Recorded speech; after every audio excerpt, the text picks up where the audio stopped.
ओम गण गणपते नमः। ओम नमः शिवाय। सोमवार व्रत की कथा इस प्रकार है।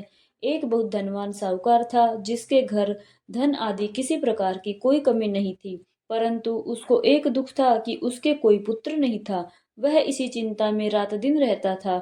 वह पुत्र की कामना के लिए प्रति सोमवार को शिव जी का व्रत और पूजन किया करता था, तथा सायंकाल को शिव मंदिर में जाकर शिव जी के श्री विग्रह के सामने दीपक जलाया करता था।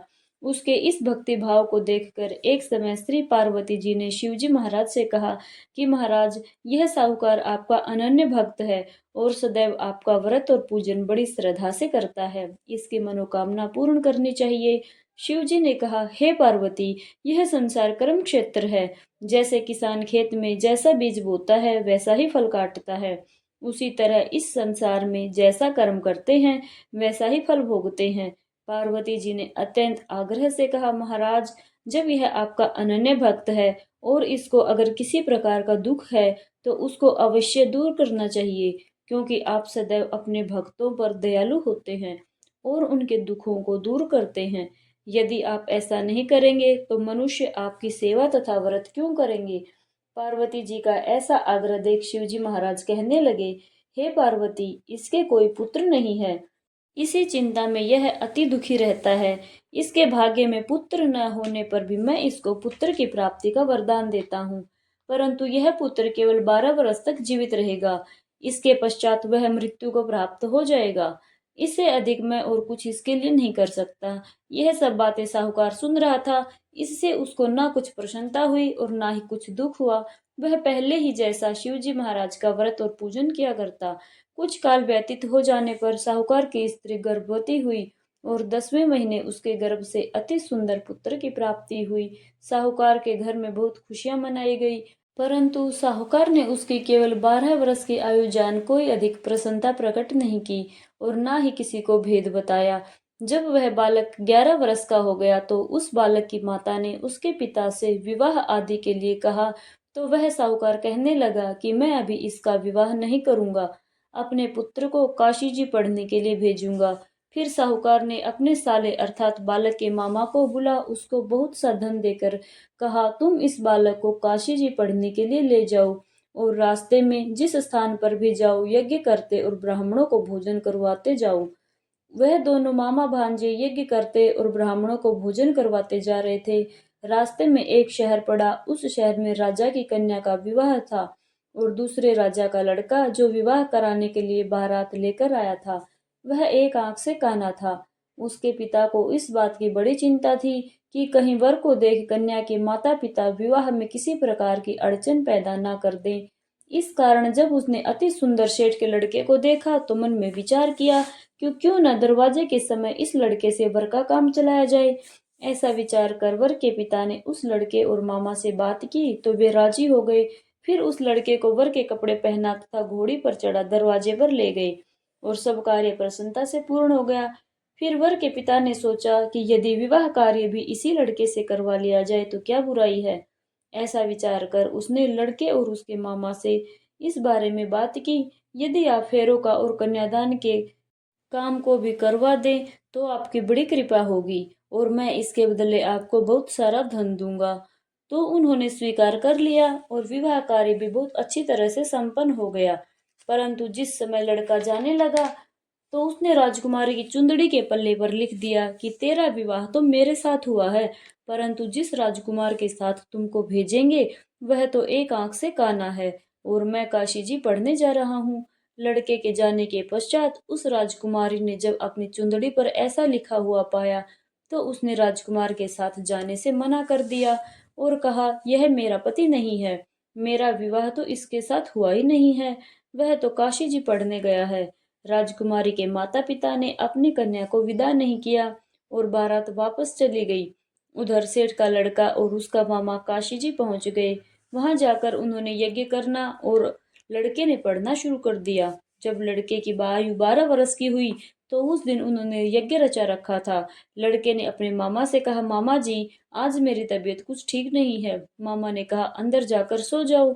लड़का अंदर जाकर सो गया और थोड़ी देर में उसके प्राण निकल गए।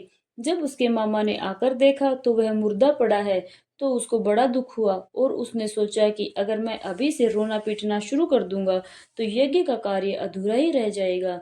अतः उसने जल्दी से यज्ञ का कार्य समाप्त कर ब्राह्मणों के जाने के बाद रोना पीटना आरंभ कर दिया। संयोगवश उसी समय शिव पार्वती जी उधर से जा रहे थे। जब उन्होंने जोर जोर से रोने की आवाज सुनी तो पार्वती जी कहने लगी, महाराज, कोई दुखिया रो रहा है, इसके कष्ट को दूर कीजिए।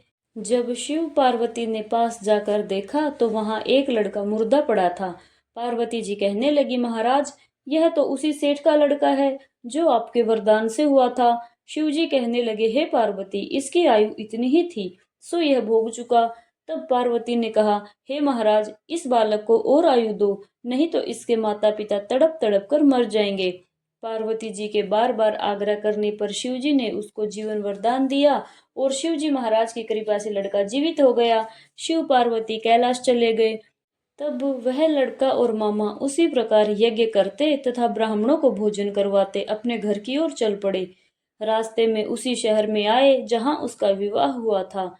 वहां पर आकर उन्होंने यज्ञ आरंभ कर दिया और उस लड़के के ससुर ने उसको पहचान लिया और अपने महल में ले जाकर उसकी बड़ी खातिरदारी की। साथ ही बहुत दास दासियों सहित आदरपूर्वक लड़की और जमाई को विदा किया।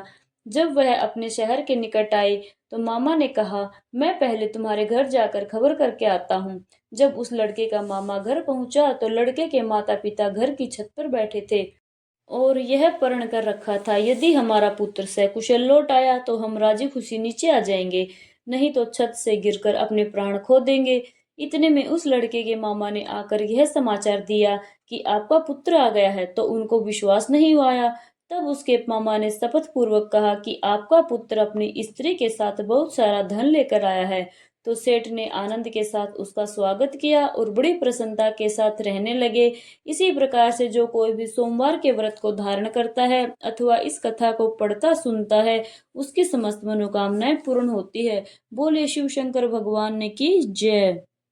ओम जय शिव ओंकारा, भज जय शिव ओंकारा, ब्रह्मा विष्णु सदा शिव अर्धांगी धारा। ओम जय शिव ओंकारा, एकानन चतुरानन पंचानन राजे, हंसानन गरुड़ासन वृषवाहन साजे। ओम जय शिव ओमकारा, दो भुज चार चतुर्भुज दस भुज अति सोहे, तीनों रूप निरखता त्रिभुवन जन मोहे। ओम जय शिव ओमकारा, अक्षमाला बन माला मुंड माला धारी, हो भोले मुंड माला धारी, चंदन मृग मद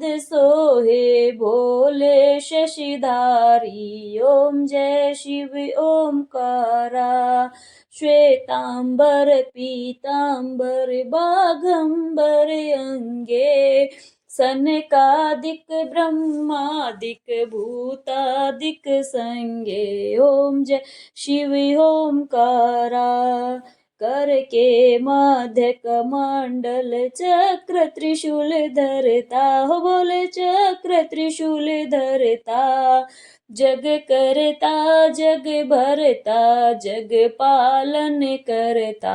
ओम जय शिव ओमकारा, ब्रह्मा विष्णु सदा शिव जानत अविवेका, प्रणवाक्षर के मध्य ये तीनों एका। ओम जय शिव ओंकारा, त्रिगुण शिव जी की आरती जो कोई नर गावे, हो बोले जो कोई जन गावे, कहत शिवानंद स्वामी भजत हरि हर स्वामी, मन वांछित फल पावे। ओम जय शिव ओमकारा, ओम जय शिव ओमकारा, भज जय शिव ओमकारा, ब्रह्मा विष्णु सदाशिव अर्धांगी धारा। ओम जय शिव ओमकार।